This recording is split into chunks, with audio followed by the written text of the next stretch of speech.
Friends, आज का जो वीडियो है वह है टीडीएस के बारे में। बहुत सुना होगा आपने टीडीएस। सबसे पहले जान लेते हैं कि टीडीएस क्या है। टीडीएस एक टैक्स है जो इनकम टैक्स एक्ट में कुछ पेमेंट मेंशन किए गए हैं एक लिमिट के साथ। वो लिमिट क्रॉस होने पर जब कोई पेमेंट करता है तो वह पेमेंट करते समय कुछ जो परसेंटेज दिए गए इनकम टैक्स एक्ट में उस परसेंटेज से टीडीएस काट लेता है। तो फ्रेंड्स, आपको यह समझ आ गया होगा कि टीडीएस एक टैक्स है जो एट द पेमेंट के टाइम पर काटा जाता है। अब टीडीएस के कुछ की पॉइंट हैं वह जान लेते हैं। टीडीएस सोर्स ऑफ इनकम पर काटा जाता है, इसलिए इसको टैक्स डिडक्शन एट सोर्स बोलते हैं। टीडीएस एक डायरेक्ट टैक्स है, इसलिए इनकम टैक्स का पार्ट है। मैंने आपको बताया कि टीडीएस पेमेंट के टाइम पर ही काट लिया जाता है। अभी काट तो लिया जाता है, लेकिन इसका किया क्या जाता है काट कर, तो इसे काट कर सेंट्रल गवर्नमेंट को जमा कर दिया जाता है। जमा करने के बाद क्या होता है? जमा करने के बाद यह होता है कि जब हम final income tax return file करते हैं तो उससे यह एडजस्ट होता है। एग्जाम्पल से समझते हैं, किसी ने आपको 20,000 रुपये पेमेंट किया और उसने 2,000 रुपये उस पर टीडीएस काट लिया। तो जब आप इनकम टैक्स रिटर्न फाइल करेंगे तो यदि आपकी लायबिलिटी बनती होगी तो आप 2,000 रुपये उससे एडजस्ट हो जाएंगे, और यदि आपकी लायबिलिटी नहीं बनती होगी तो आपको वो 2,000 रुपये रिफ़ंड आ जाएगा। अच्छा, तो यह सभी डिडक्ट कर सकते हैं क्या, और कब डिडक्ट किया जाएगा? तो टीडीएस इनकम टैक्स एक्ट में मेंशन पेमेंट जब वह लिमिट क्रॉस कर जाते हैं तब डिडक्ट किया जाता है। इसे कोई भी डिडक्ट कर सकता है, लेकिन वह इंडिविजुअल और एचयूएफ डिडक्ट नहीं कर सकते जिनकी बुक्स ऑफ अकाउंट्स ऑडिट नहीं होती हैं। लेकिन रेंट के केस में एग्जम्पशन है।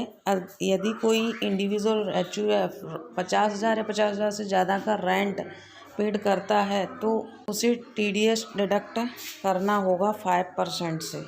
जो टीडीएस डिडक्ट करता है उसे डिडक्टर बोलते हैं, जो जिसका टीडीएस डिडक्ट होता है उसे डिडक्टी बोलते हैं।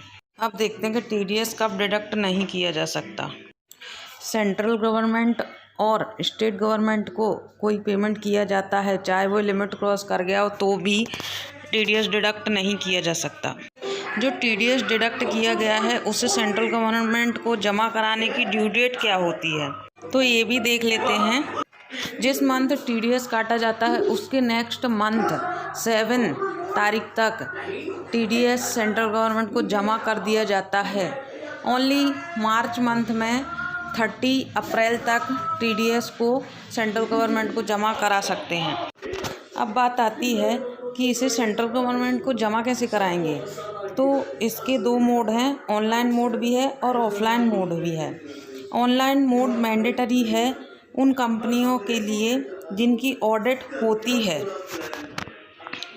बाकी सभी के लिए ऑफलाइन मोड अवेलेबल है। चालान नंबर 281 के थ्रू, वो जो कि किसी भी बैंक में अवेलेबल होता है, आप टीडीएस को जमा करा सकते हैं। अब बात आती है, जब हम बैंक में टीडीएस जमा कराने जाते हैं या चालान नंबर 281 भरते हैं तो हमें रिक्वायरमेंट क्या होती है। तो उसके लिए डिडक्टर का 10 नंबर लगता है और प्रीवियस ईयर।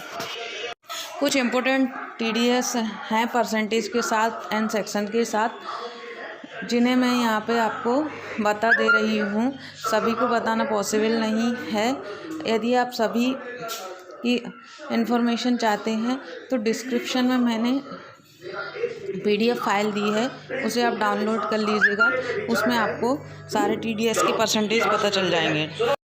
सबसे पहला है सैलरी, जो कि सेक्शन 192 में बताया गया है। सैलरी के केस में ऐसा है कि आपकी जो इनकम टैक्स एक्ट में स्लैब रेट दिए गए हैं उस बेस पे टीडीएस काटा जाएगा, और स्लैब रेट के ही बेस पे परसेंटेज टीडीएस का रखा गया है सैलरी के लिए। यदि आपकी एग्जम्पशन लिमिट है, यदि आप टैक्स लायबिलिटी में नहीं आते हो तो आपका टीडीएस डिडक्ट नहीं होगा, और जिस स्लैब रेट में आप आते हो उस स्लैब रेट से ही आपका TDS डिडक्ट होगा।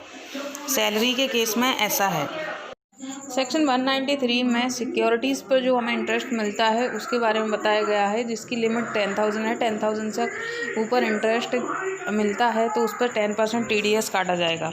इसी तरह सेक्शन 194 जिसमें डीम्ड डिविडेंड पर बताया गया है, जिसकी लिमिट 2,500 रुपये है, उससे ऊपर 10% TDS काटा जाएगा।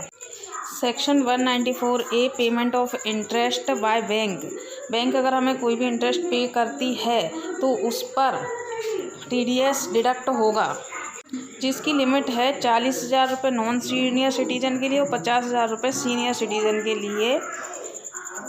10% से TDS डिडक्ट। और अदर कहीं से हम इंटरेस्ट गेन करते हैं तो उसकी लिमिट 5,000 है, उसके ऊपर 10% TDS डिडक्ट होगा। TDS का पेमेंट तो 7 तारीख को कर दिया जाता है प्रत्येक मंथ की, लेकिन रिटर्न फाइलिंग का क्या प्रोसीजर है, रिटर्न कितने तरीके के होते हैं, कितने प्रकार के रिटर्न होते हैं और क्या उनकी ड्यू डेट होती है, यह सब भी जानना ज़रूरी है। तो हम देखते हैं कि रिटर्न कितने टाइप के होते हैं। सबसे पहले तो यह जान लो कि उन सभी लोगों को TDS रिटर्न फाइल करना ज़रूरी है जो TDS डिडक्ट करते हैं।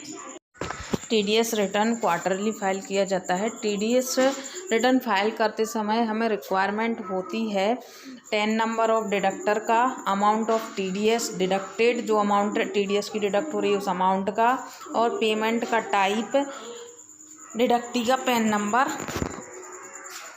एक्सेट्रा। फ्रेंड ध्यान रहे TDS पेमेंट मंथली होता है, लेकिन TDS रिटर्न क्वार्टरली फाइल किया जाता है। चलिए अब देख लेते हैं TDS रिटर्न कितने टाइप के होते हैं। तो आप यहाँ पर देख रहे हो 5 टाइप के TDS रिटर्न फाइल किए जाते हैं। जैसे फॉर्म 24Q है, वो TDS सैलरी पर जो डिडक्ट होता है उसके लिए होता है, जिसकी क्वार्टर की डेट 31 जुलाई, 31 अक्टूबर, 31 जनवरी, 31 मई होती है।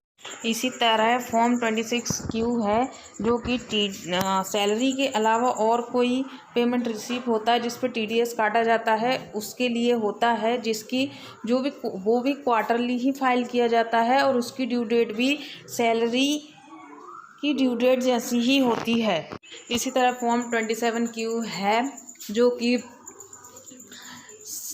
ओनली सैलरी पेमेंट को छोड़कर नॉन रेसिडेंट के जितने भी पेमेंट होते हैं उसके लिए होता है। ये भी क्वार्टरली रिटर्न फाइल होता है। इसकी डेट भी 31 जुलाई, 31 अक्टूबर, 31 जनवरी और 31 मई होती है। इसी तरह आगे भी फॉर्म फिल होते हैं। इसी तरह फॉर्म 26Q भी होता है, जो कि प्रॉपर्टी सेल पर जो पेमेंट रिसीव होता है उस पर डिडक्ट होता है, उसके लिए रिटर्न फाइल करना पड़ता है। जिस मंथ में प्रॉपर्टी सेल हुई है और TDS डिडक्ट हुआ है उसके 30 डेज़ के अंदर। उसी तरह रेंट पर जो TDS डिडक्ट किया जाता है उसका रिटर्न फाइल भी जिस मंथ रेंट डिडक्ट किया गया है उससे 30 डेज़ के अंदर रिटर्न फाइल करना होता है। TDS सर्टिफिकेट क्या होता है? TDS सर्टिफिकेट डिडक्टर के द्वारा डिडक्टी को दिया जाता है। Form 16, form 16A, form 16B, form 16C सभी TDS सर्टिफिकेट होते हैं। बैंक जब भी हमारे ब्याज पर TDS काटती है तो वो फॉर्म 16A देती है। अब यहाँ पर सारे टाइप के फॉर्म की डिटेल दी गई है। बताया गया है कि कब डिडक्टर के द्वारा डिडक्टी को यह फॉर्म दिया जाएगा। जैसे एग्जाम्पल के लिए एक सैलरीड पर्सन है और उसका TDS डिडक्ट किया जाता है तो उसे फॉर्म 16 मिलता है, जो कि ईयरली बेस मिलता है और 31 मई इसकी ड्यू डेट होती है, उसको मिलता है। इसी तरह बाकी के 3 फॉर्म हैं, वो उनकी भी डिटेल दी गई है, देख लीजिएगा आप। अब देखते हैं 26AS क्या है। 26AS स्टेटमेंट है TDS का। आपका किसी भी तरीके से कहीं से भी TDS काटा गया होगा वह 26AS में मेंशन होगा। यहाँ तक कि अगर आपने एडवांस टैक्स पेमेंट किया है तो वह भी 26AS में दिखेगा। अगर आपने कोई इंटरेस्ट आपको बैंक से मिल रहा है उस पर TDS डिडक्ट हुआ है तो वो आपका 26AS में मिलेगा। 26AS जिसके पास पैन कार्ड नंबर है उसको 26AS अवेलेबल होता है। यह इनकम टैक्स की वेबसाइट पर अवेलेबल होता है। आप 26 EAS को इनकम टैक्स की वेबसाइट से डाउनलोड कर सकते हैं। सिंपल भाषा में कहा जाए तो आपने कोई भी डायरेक्ट टैक्स भरा है तो वह 26 EAS में दिखेगा। इसलिए जब भी आप रिटर्न फाइल करें तो एक बार 26 EAS को ज़रूर देख लें, चेक कर लें कि कहीं कोई TDS मिस तो नहीं हो गया। लगता है कि मैं TDS के कंसेप्ट को